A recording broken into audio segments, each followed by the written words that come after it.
Hi guys, welcome back to another Matchbox Garage video. I'm Rob, and today I'm going to take this mini pickup from shabby to shiny to race car back to shabby again. Bit of a roller coaster ride, I guess you could say, with this one, but I actually do really like the end result, and I hope you do too. So we'll start by drilling out the post, down the centre, remove the flange, and tap the hole. Don't forget your very handy vise. So I've got a couple of these cars, and this one's in bit worse of a shape. I wanted to really use this car, but it weren't until I put it onto my twirly thing that I noticed that the roof section looks like it was a bit bent, a little bit bowed out. Compared to this one's perfect. Now the other car will be probably in my Mad Max series. So let's crack on with this one. Both of these cars, because I took them both apart. Absolute bloody nightmare trying to get the actual body off. You know, I've drilled the post out, drilled even further down, and it would just refuse to budge. Eventually, of course, she come undone, and it looked like a family of spiders lived in this car, which I don't like spiders. You know, I've had a snake, I can hold a snake, I can hold a lizard. Spiders, just looking at this now, reliving this moment, grosses me out. So it reads underneath, Matchbox mini pickup, Matchbox Toys Limited, made in Macau, 1981. So a couple of years older than me, this car, and for all I know, these spiders could be older than me, who knows.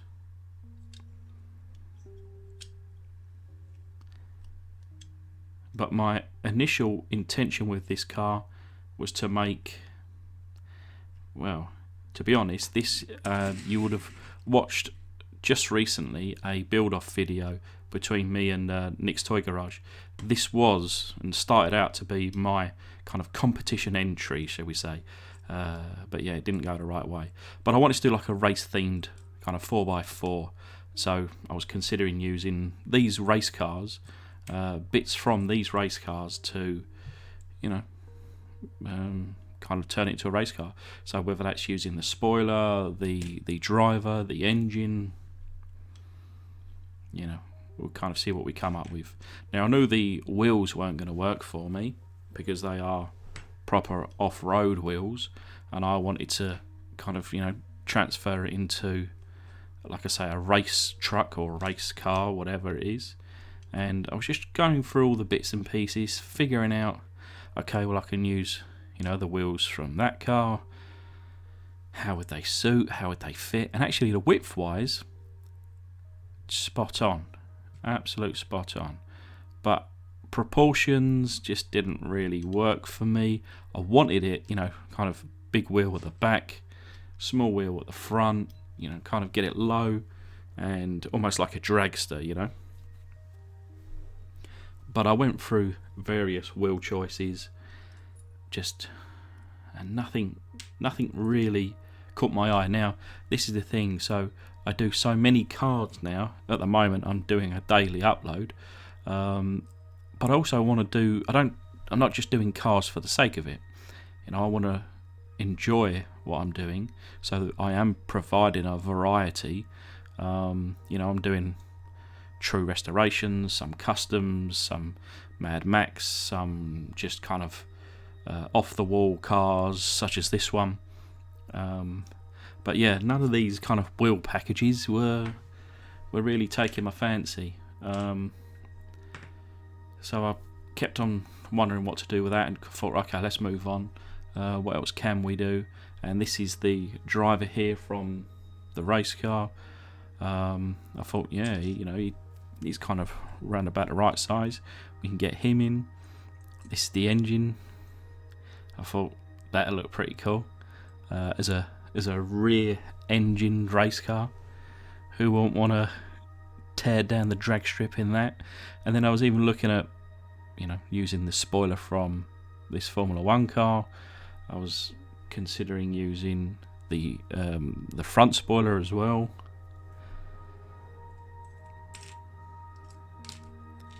And I was having a look at the driver, you know, just to see, again, proportions. Did it work? That's the thing with these customs. I kind of feel like there is no right, there is no wrong. It's just using some creativity, figuring out, trial and error, and having a bit of fun. It's not for everyone. I understand that. There are people on, you know, that come to the channel or to any channel and want true restorations. Some prefer the custom work, but hopefully, you know, there's a little bit of something for everyone here. Now, again, I was going through, I do like these larger scale cars, not necessarily the cars themselves, but I like the wheels. I like the stance that it gives, and I just thought these wheels would look cool. And hey, this is Matchbox Garage. This is a corgi car. I don't mind cutting this up.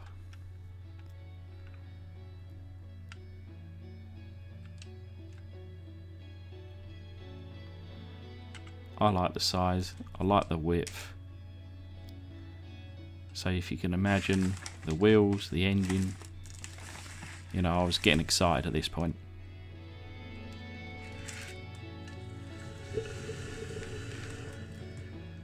So I use caustic soda, throw the cars there into a long jar, some boiling water,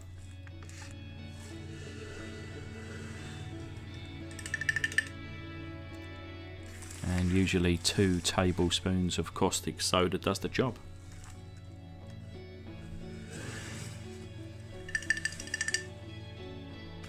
Did I just use 3 there? Maybe. Who's counting? So after a couple of minutes, this one was pretty good. All the paint, I don't think there's a speck of paint left. Washed down the sink. Someone mentioned in the comments recently, I must have the cleanest drains in my street, which I'm sure I do.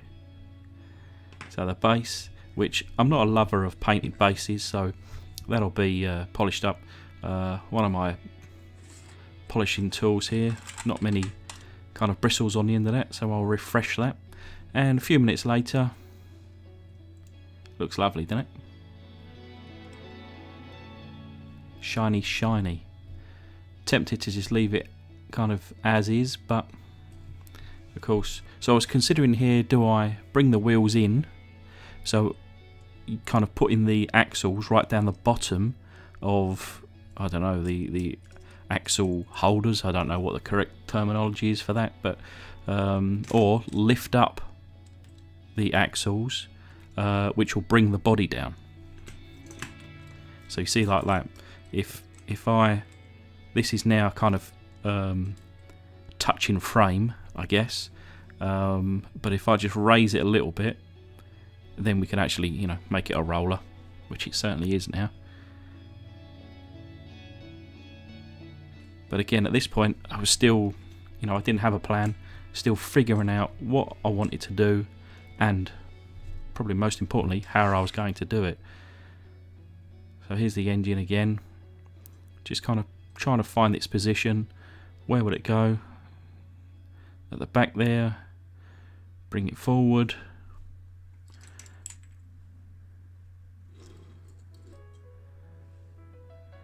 Again, considering whether I'm going to use this kind of spoiler, front spoiler, rear spoiler, and then putting it next to it just to see how it would go, you know, whether it would fit, and it did. Although I weren't, still the proportions weren't working for me. See the width, it was probably 3/4 of the width of the actual bed, whereas this truck almost identical. And I like this, to be fair, I like this truck. I think it was a cool little truck, but I'm never going to restore it. It's too modern to be of any real interest, so it sacrificed itself for the spoiler, and I think that is cool. It's not going to be to everyone's taste, but we're all different, eh? And that is what we can celebrate here, our differences. So with the engine in there, the spoiler on the back, kind of at the perfect height, perfect width. And I'm, you know, again getting excited, trying to build it together. This is my vision.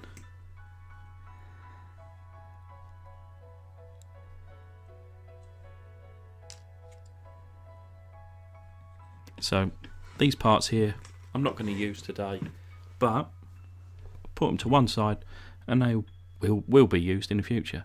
So I've still got to get the little fella in, the little driver.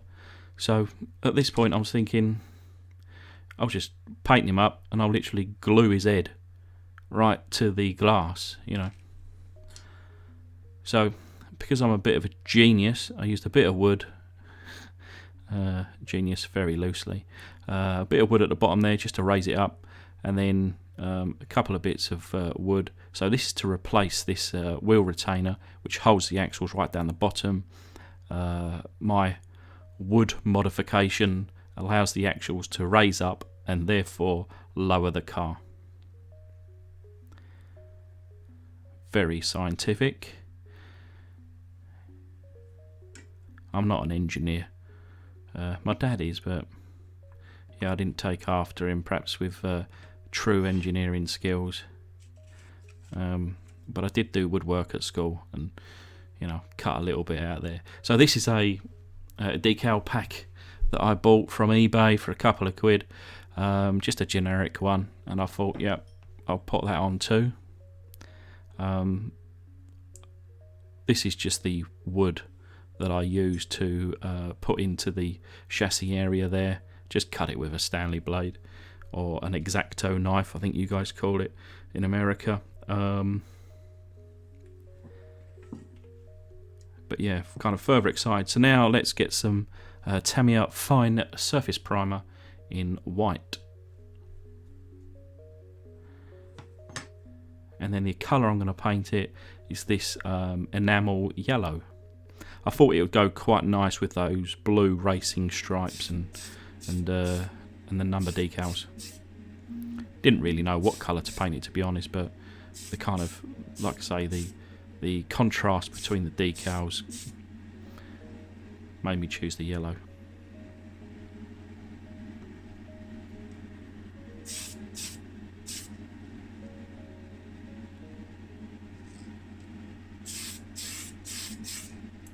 So nice and simple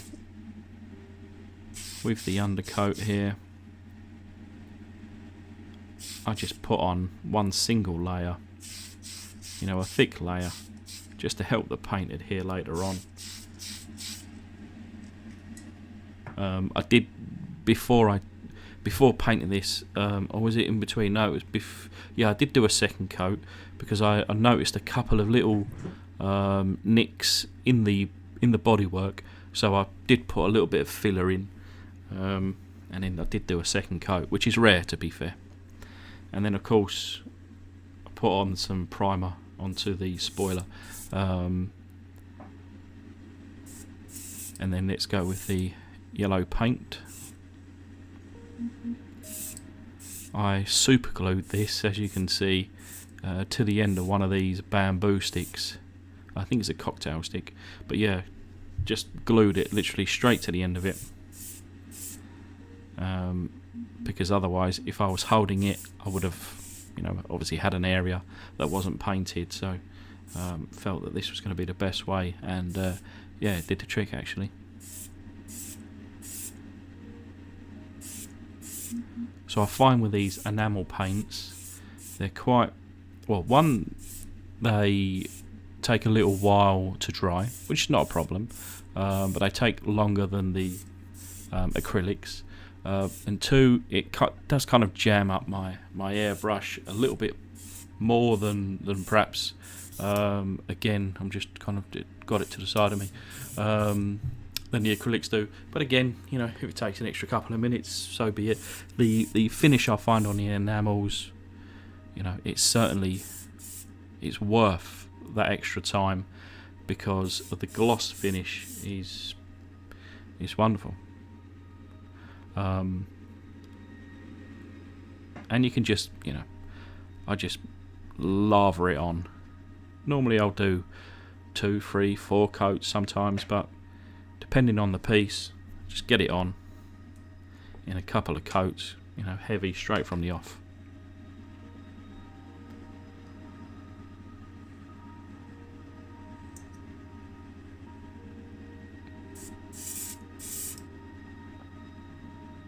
And the way I normally paint, I kind of try to hit the inside of the car first of all, mainly making sure that I've got holding the car at the right distance, there's no splatters or anything like that, anything crazy happen, because if it does, at least it's on the inside, it can't be seen.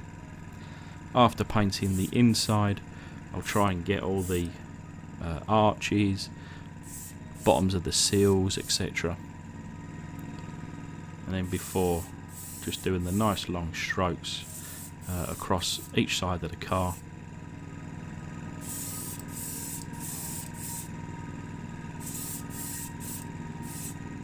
And with every spray, you can get more excited, really, seeing what the end result's going to look like.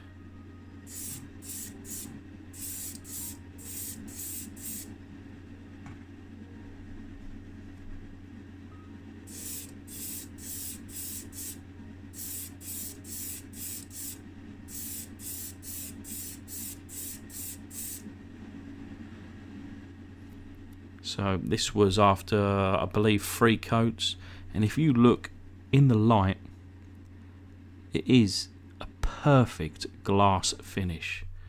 Cannot complain with that. So I've just cleaned up the windshield there. I had a little bit of detail to the front headlights, grille, a little bit of paint on the racer Rob. Chromed out the engine and then added some kind of black and red detail, which looked pretty cool. And then I was just gonna, like I say, splodge a bit of super glue on his helmet and stick it straight to the glass. So this is it finished. Again, look at that the finish on this was, and I say was, absolutely beautiful. I'm kind of almost kicking myself now. As I say, this was supposed to have been the kind of build-off competition car with Nick's Toy Garage, but what happens next kind of changed that. But I can put all the decals on. But what I found was that in between the decals it kind of went white, so I thought, yeah, I'll add a bit of clear lacquer, right?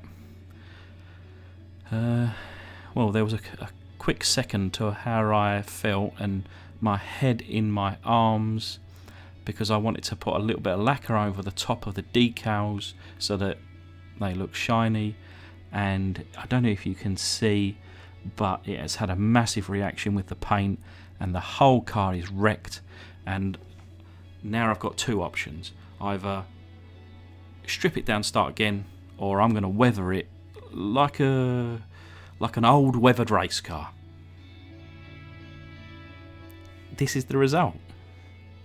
So imagine, close your eyes and imagine for a moment that this car was in absolute beautiful pristine condition, but then it got retired and has been in a barn or in a field for 30 years, and this is now what it looks like. So I've just put a little bit of weathering powder on there.